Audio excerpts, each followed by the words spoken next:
یہ زندگی میں وہ ٹائم ہوتا ہے اور پس میں رہنے والا اپنی زندگی دے کر پیسہ کماتا ہے، اور جب پیسہ آ جاتا ہے زندگی نہیں رہتی۔ آپ کے ماں باپ نہیں رہتے، آپ کے بچوں کا بچپن نہیں رہتا، آپ کی بیوی بوڑھی ہو جاتی ہے، آپ کے دوست یار آپ سے جدا ہو جاتے ہیں، آپ اپنا علاقہ، خوشی غمی سب چیزوں سے دور ہو جاتے ہیں۔ آپ کی زندگی صرف ایک پیسہ کمانے والی مشین بلکہ اے ٹی ایم مشین بن کے رہ جاتی ہے۔ آپ مہینے کے مہینے اس سے پیسے نکالتے ہیں اور گھر بھیج دیتے ہیں، یہ آپ کی زندگی ہے۔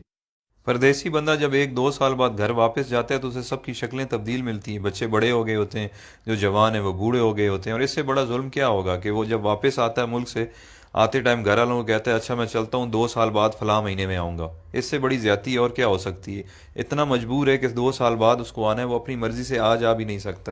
اچھا، جب ہم پردیسی چھٹی جاتے ہیں تو گھر والے بھی مہمان کی طرح ٹریٹ کرتے ہیں، آپ کی صحیح غلط ہر بات مانتے ہیں کہ 10-15 دن کے لیے آیا ہے، جو کہتا ہے سن لو، اور دوسرا پیسے بھی تو دیتا ہے۔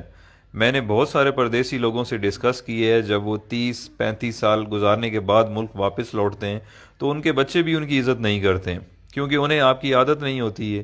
وہ کچھ دن بعد کہنے لگے کہ ابا باہر ہی ٹھیک تھا، ہر وقت روکتا ہے ٹوکتا ہے، یہ نہ کرو وہ نہ کرو، بیوی بھی اب اتنی عزت نہیں کرے گی کیونکہ آپ بوڑھے ہو چکے ہیں اور پیسے بھی نہیں کماتے۔ یہ ساری چیزیں اتنی جلدی آپ کو ہضم نہیں ہوں گی، کیونکہ جب آپ پردیس سے آتے تھے تو آپ کو منسٹر جیسا پروٹوکول ملتا تھا جو اب واپس آنے پر نہیں ملے گا۔ آپ کچھ دن تو ان سب لوگوں سے لڑیں گے کہ میں نے آپ کے لیے زندگی ملک سے باہر گزار دی، میں نے یہ کیا، میں نے وہ کیا، بٹ سب نے یہی کہنا ہے کہ آپ نے کچھ نہیں کیا، بلکہ آپ کی وجہ سے ان کی زندگی خراب ہو گئی ہے۔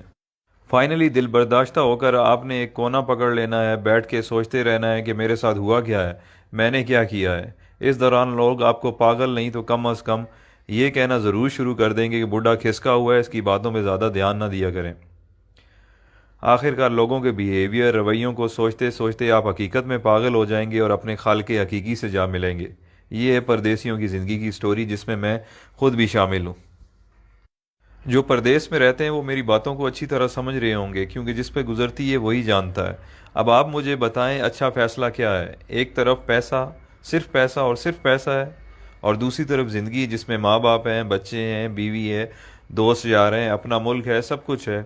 اللہ تعالیٰ نے ہمیں اتنے عظیم لیڈرز دیے تھے جن کی وجہ سے ہمیں اپنا ملک مل گیا، بٹ اس کے بعد بدقسمتی سے ہمیں اتنے بے ضمیر لیڈرز ملے ہیں کہ ہم اس ملک میں رہ نہیں سکتے، ہمیں کام کے لیے، روزگار کے لیے ملک سے باہر آنا پڑتا ہے، جبکہ ہمارا ملک وسائل سے مالا مال ہے، بٹ ہم پاگلوں کی طرح جیے فلاں بس نعرے لگانے کے قابل ہیں، اور یہی ہماری اوقات ہے۔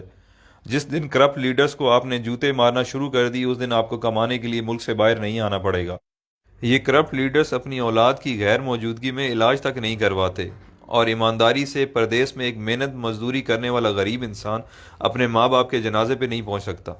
آپ کبھی تجربے کے طور پر 1 گھنٹہ انٹرنیشنل ایئرپورٹ پر ارائیول اور ڈپارچر میں گزار لیں، آپ لوگوں کو اندازہ ہو جائے گا کہ پردیس میں رہنے والے اور ان کے گھر والے کس تکلیف سے گزر رہے ہیں۔ یہ ساری باتیں کرنے کا مقصد ہرگز یہ نہیں ہے کہ میرے پردیسی بھائی آج ہی نوکری چھوڑ دیں اور اپنے ملک واپس چلے جائیں۔ میں صرف یہ سمجھانا چاہتا ہوں کہ آج سے پلاننگ کریں اور باہر رہتے ہوئے کوئی چھوٹا سا کام اپنے ملک میں شروع کر دیں، تاکہ کچھ عرصے بعد اپنے ملک واپس آنے کے قابل ہو جائیں، کہ اتنے وسائل ہو جائیں کہ آپ واپس آ جائیں، کیونکہ 30 سال بعد بھی آپ کو پاکستان واپس جا کر کوئی نہ کوئی کام کرنا پڑے گا گزارا کرنے کے لیے۔ تو آج سے کیوں نہ شروع کیا جائے؟